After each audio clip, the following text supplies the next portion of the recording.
che immagino, no, avevano pensato come essere il più Ameno. ameno e tranquillo che si potesse immaginare, è qualcosa di sconvolgente. Francesco Zerilli, neoquestore di Belluno, al suo primo incarico in questo ruolo, finita la chiacchierata di presentazioni con la stampa, ha rivolto il suo pensiero alle vittime della strage di ieri sera a Santo Stefano di Cadore.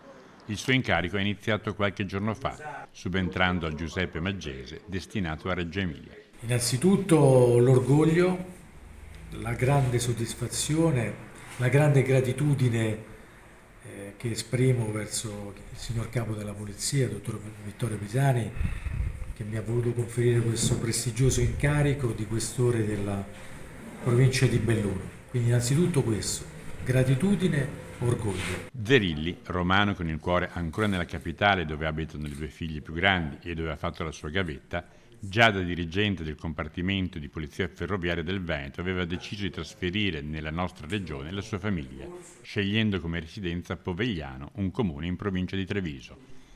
Tra le preoccupazioni quella di un grande avvenimento futuro, quale le Olimpiadi invernali del 2026.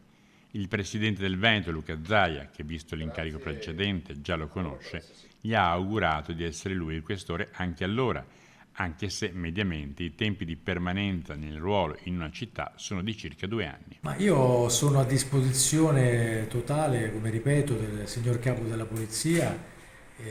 Questo è un evento chiaramente che ehm, inevitabilmente raccoglie, catalizza anche fortemente la nostra attenzione. Io mi ci dedicherò intensamente. Se così sarà, ne sarò felice e orgoglioso.